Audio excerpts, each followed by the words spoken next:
Hi hello வணக்கம் and welcome to smart placement solution. இன்றைக்கான வீடியோவில் நம்ம என்ன பார்க்க போகிறோம் அப்படின்னு நினச்சிங்கன்னா பர்சன்டேஜ் பார்ட் 1ஓட கண்டினியூஷன் தாங்க இந்த வீடியோவில் பார்க்க போகிறோம். வாங்க வீடியோக்குள்ளே போகலாம். அதாவது ஒரு நம்பர் இருக்கு, அந்த நம்பரை சம் பர்சன்டேஜ் இன்க்ரீஸ் பண்ணி டிக்ரீஸ் பண்ணுவாங்க. இப்போ உனக்கு 100 இருக்குன்னு வைங்களேன், உங்கள்கிட்ட ஒரு 100ன்ற வேல்யூ கொடுத்துட்றேன். அந்த 100ன்ற வேல்யூவை எனக்கு 50% வந்து இன்க்ரீஸ் பண்ணுங்க. அந்த இன்க்ரீஸ் பண்ண ஒரு வேல்யூ வரும், அந்த வேல்யூவில் வந்து 30% டிக்ரீஸ் பண்ணுங்க அப்படின்னு சொல்லுவேன். அப்போது நீங்கள் என்ன செய்வீங்க, 100 அப்படின்னு போடுவீங்க. அதில் வந்து 50% இன்க்ரீஸ் பண்ணுவீங்களா?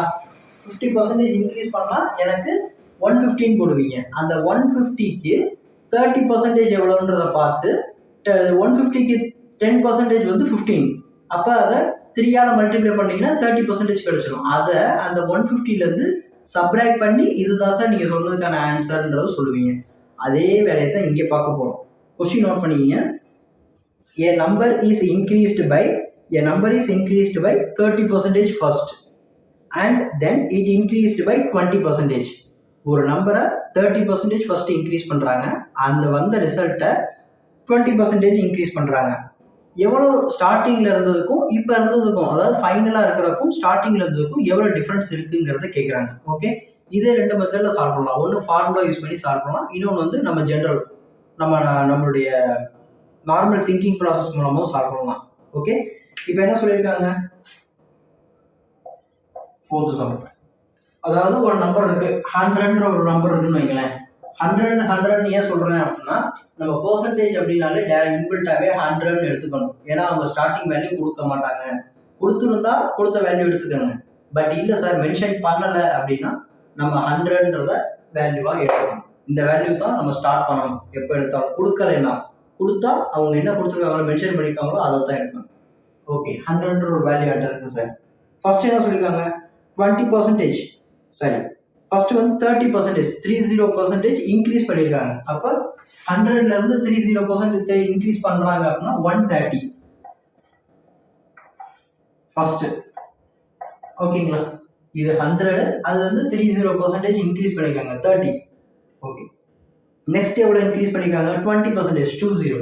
இதில் 20% அப்படிங்கிறது இன்க்ரீஸ் பண்ணியிருக்காங்க அப்படின்னா எதுல இருந்து சார் இன்க்ரீஸ் பண்ணியிருப்பாங்க அப்படின்னா இந்த 130 தான் இன்க்ரீஸ் பண்ணியிருப்பாங்க. ஓகேங்களா, இந்த 100ன்றது உங்க கையில இருக்கு, நான் 30 ரூபா உங்க கையில கொடுத்துட்டேன். அப்போ உங்க கையில 130 ரூபா இருக்கணும், 130 ருபீஸ் இருக்கணும். இப்போ உங்க கையில 130 ருபீஸ் இருக்கு, இதுல இருந்து 20% இன்க்ரீஸ் பண்ணுங்க, இன்னொரு 20 ரூபா நான் உங்கள்கிட்ட சேர்த்து கொடுக்குறேன், அந்த மாதிரி கான்செப்ட் போகும். அப்ப இந்த 130க்கு 20% கண்டுபிடிக்கிற மாதிரி இருக்கும். அப்போ 130க்கு 20% அப்படின்னா எந்த ஒரு வேல்யூ கேட்டாலும் சரி, ஃபர்ஸ்ட் இந்த மாதிரி 100 கிட்ட வருது சார் வேல்யூ அப்படின்னா 10% கண்டுபிடிங்க. அதுல இருந்து உங்களுக்கு எவ்வளவு கேட்டிருக்காங்களோ மல்டிப்ளை பண்ணிங்க. ஃபார் எக்ஸாம்பிள் இப்போ நான் 100க்கு எனக்கு 10% கண்டுபிடிச்சேன்னா 10 தான் வேல்யூ வரும். அந்த 10 இப்போ நான் அதே வேல்யூவை இப்போ 100க்கு எனக்கு 70% எவ்வளோன்னு சார் வேணும் கேட்டேன்னா ஃபர்ஸ்ட் 10% கண்டுபிடிச்சா 10, அதை 7ஆல மல்டிப்ளை பண்ணால் எனக்கு 70% வந்துடும்ல. அதே மாதிரி தான், அது வந்து ஈஸியாக இருக்கும். பட் இந்த மாதிரி வேல்யூக்கும் அந்த இந்த மாதிரி மெத்தடுக்கும் அது யூஸ் பண்ணீங்கன்னா கொஞ்சம் டைம் கன்சப்ஷன் கம்மியாகும். இப்போ 100க்கு 130 இருக்கு, இதுல 20% நான் இன்க்ரீஸ் பண்ணணும். அப்போ 10% வந்து 130க்கு 10% வந்து 13. அப்போ இந்த 13 நான் இன்னொரு 10 எக்ஸ்ட்ரா ஆக்கணும். அப்போ 26ன்னு வரும் எனக்கு. அப்போ 130க்கு 20%ங்கிறது 26. அப்போ இந்த 130யோட அந்த 26 ஆட் பண்ணி எழுதணும். செகண்ட் வேல்யூ எவ்வளோ வரும் அப்படின்னா இதோட ஒரு 26 ஆட் பண்ணி எழுதணும். அப்போ 156 அப்படிங்கிற வேல்யூ வரும். என்கிட்ட 100 இருந்துச்சு, அது 30% இன்க்ரீஸ் பண்ண 130 வந்துச்சு. இப்போ என் கையில் இருக்கிறது 130. அந்த 130ல இருந்து 20% இன்க்ரீஸ் பண்ணா 150. எப்படி சார் 20% பார்த்தீங்கன்னா இந்த 130க்கு 10% பார்த்தேன், 13ன்னு கிடைக்கும். அதை 2ஆல மல்டிப்ளை பண்ணிக்கிட்டேன், ஏன்னா நான் கண்டுபிடிக்க வேண்டியது 20%. அப்போ 26ன்ற வேல்யூ எனக்கு கிடைச்சிச்சு. அதை இந்த 130ல இருந்து ஆட் பண்ணிக்கிட்டேன், ஜஸ்ட் 156ன்றது ஃபைனல் ஆன்சராக கிடைச்சிச்சு. இப்போ அவங்க கொஸ்டின் என்ன கேட்டிருக்காங்க, நெட் சேஞ்ச், அதாவது இனிஷியலாக இருந்ததுக்கும் ஃபைனலாக இருக்கிறதுக்கும் எவ்வளோ சேஞ்சஸ் ஆகிருக்கு அப்படிங்கிறத கேட்குறாங்க. ஓகே, இப்போ எனக்கு 100 இருந்தது, எனக்கு எவ்வளவு ஆயிருக்குன்னா 156 ஆயிருக்கு. அப்போ எனக்கு எவ்வளோ சேஞ்சஸ் இருக்கு, 56%. வேல்யூவை சொன்னால் 56, பெர்சன்டேஜாக சொன்னால் 56%. சேஞ்சை வந்து 56% வந்து சேஞ்ச் ஆகிருக்கு அப்படிங்கிறத நீங்கள் மென்ஷன் பண்ணால் தான் அந்த சம்மை நீங்கள் சால்வ் பண்ணக்குன்னு அர்த்தம். ஓகே, இது வந்து நார்மல் நம்ம ஜிகே நம்ம நார்மலாக பெர்சன்டேஜ் நம்ம யூஸ் பண்ணி கண்டுபிடிக்கிறது. இதே ஃபார்முலாவில் எப்படி சார் செய்யலாம் அப்படின்னு கேட்டிங்கன்னா plus or minus X plus or minus Y plus or minus X Y by 100. இதுதாங்க ஃபார்முலா. ப்ளஸ் எக்ஸ் ப்ளஸ் அதாவது plus or minus X plus or minus Y plus or minus X Y by 100. எக்ஸுங்கிறது first increase பண்ண சொல்கிறாங்கல்ல, first இன்க்ரீஸோ டிக்ரீஸோ ஏதோ ஒன்று கொடுக்குறாங்க, அதை தான் அந்த வேல்யூவை தான் எக்ஸ்ன்னு எடுத்துக்கணும். ஒய்க்கு எதை சார் சப்ஸ்டியூட் பண்ணணும் அப்படின்னா செகண்டுக்கு ஒரு வேல்யூ கொடுப்பாங்கல்ல, இன்க்ரீஸோ டிக்ரீஸோ இட்ஸ் நத்திங் பட் அந்த செகண்டாக கொடுக்குறத ஒய்யோட வேல்யூக்கு சப்ஸ்டியூட் பண்ணணும்.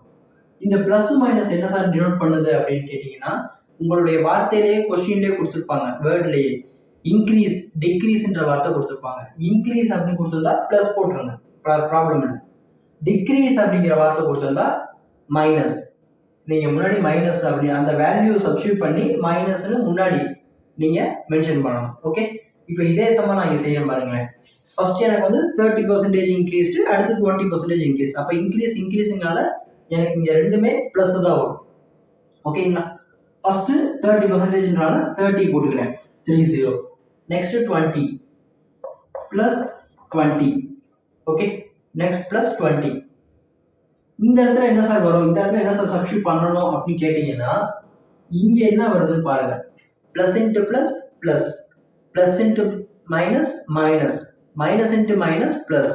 அப்போ இந்த இடத்துல ரெண்டுமே ப்ளஸ்ஸாக வந்துச்சுன்னா இங்கே ப்ளஸ் வரும் சார், இங்கே ரெண்டுமே மைனஸாக வந்துச்சுன்னா இங்கே ப்ளஸ் வரும் சார். மற்ற சேஞ்சஸாக இருக்குது சார், இங்கே ப்ளஸ் இருக்குது இங்கே மைனஸ் இருக்குது, இல்லை இங்கே மைனஸ் இருக்குது இங்கே ப்ளஸ் இருக்குன்னு இருந்துச்சுன்னா இங்கே டெஃபினட்டாக மைனஸ் தான் வரும். அதுக்கு தான் அந்த ஃபார்முலா சொல்லுங்கள், plus into plus plus, minus into minus plus. எனக்கு சைன் சேமாக இருந்தால் ப்ளஸ் தான் வரும், டிஃபராக இருந்தால் மைனஸ் வரும். ஓகே, அப்போ இந்த இடத்துல ப்ளஸ் எக்ஸ் ஒய் அப்படிங்கிறப்ப 3 2s are 6. ஏன்னா இந்த இடத்துல நான் அதாவது இந்த இடத்துல மல்டிப்ளை பண்ணியிருக்கேன், 30 20 மல்டிப்ளை பண்ணியிருக்கேன். அப்போ 6 600 டிவைடட் பை 100. ஓகேங்களா, இந்த ரெண்டு வேல்யூவையும் மல்டிப்ளை பண்ணி இங்கே எழுதிட்டு டிவைடட் பை 100 சப்ஸ்டியூட் பண்ணேன். 00 கேன்சல்.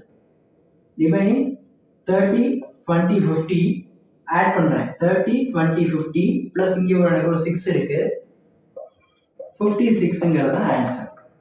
ஸோ நீங்கள் ஃபார்முலாவில் சப்ஸ்டியூட் பண்ணாலும் சரி இந்த ஆன்சர் வந்துடும். இல்லை சார் நான் நார்மலாக பண்ணுறேன் அப்படின்னா 56ங்கிறது வந்துடும் சேஞ்சஸ். ஓகேங்களா, நீங்கள் இந்த மெத்தடில் செஞ்சாலும் சரி இதுவும் ரைட்டு தான், இந்த மெத்தடில் செஞ்சாலும் ரைட்டு தான்.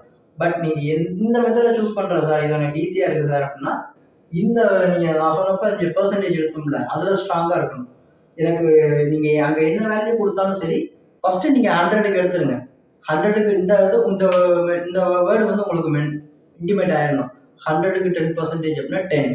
அப்போ இங்கே நம்ம என்ன பார்க்குறோம், 130க்கு 10% பார்க்குறோம். அப்போ 30ன்றது எனக்கு ஆன்சராக வரும். இங்கே நான் கண்டுபிடிக்க வேண்டியது 20% கண்டுபிடிக்கணும். அப்போ நான் ஆல்ரெடி 10% கண்டுபிடிச்சிட்டேன். அப்போ 2ஆல் மல்டிப்ளை பண்ணிவிட்டா எனக்கு 20% ஆகிடும். அப்போ 13 into 2 56. அப்போ 156 இன்க்ரீஸ் பண்ணி இதுலேருந்து இன்க்ரீஸ் பண்ணி இங்கே எழுதணும். நெட் சேஞ்ச் டோட்டலாக எவ்வளோ சேஞ்ச் ஆகிருக்கு சார், இனிஷியல்லேருந்து ஃபைனலுக்குன்றப்ப 56% சேஞ்ச் ஆகிருக்கு சார்ன்றதை நீங்கள் சொல்லணும். ஓகே, இந்த மெத்தடை இந்த சம்மை இந்த மெத்தடில் சால்வ் பண்ணிவிட்டு 56% சேஞ்ச் ஆகிருக்கு சார் அப்படிங்கிறத நீங்கள் ஆப்ஷனில் சூஸ் பண்ணுற மாதிரி இருக்கும். Okay, yes. இன்றைக்கான வீடியோவில் நீங்கள் என்ன பார்த்துருப்பீங்க அப்படின்னா பெர்சன்டேஜ்ன்ற ஒரு இம்பார்ட்டன்ட் டாபிக் தாங்க பார்த்துருப்பீங்க.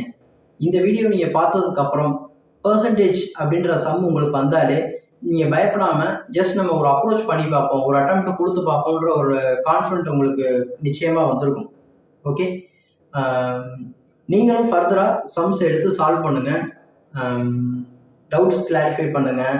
யார்கிட்டயாவது உங்கள்கிட்ட யாராவது டவுட்ஸ் கேட்டாங்கன்னா நீங்கள் கிளாரிஃபை பண்ணுங்கள். அப்படின்னா தான் உங்களுக்கு ஒரு கான்ஃபிடன்ஸ் கிடைக்கும். ஓகே, நம்ம ஒரு டவுட்ஸை கிளாரிஃபை பண்ணுறோம், நம்மளால் ஒரு எக்ஸாம் அட்டன் பண்ண முடியும், ஒரு இன்டர்வியூ நம்மளால் கிராக் பண்ண முடியும் அப்படிங்கிற ஒரு கான்ஃபிடன்ட் லெவல் உங்களுக்கு கூடும். ஓகே, நம்ம யூடியூப் சேனலை ஃபஸ்ட் டைம் பார்க்குறவங்க சப்ஸ்கிரைப் பண்ணி பெல் பட்டனை கிளிக் பண்ணிடுங்க. நெக்ஸ்ட் டைம் மீட் பண்ணுவோம். Stay connected. Bye by.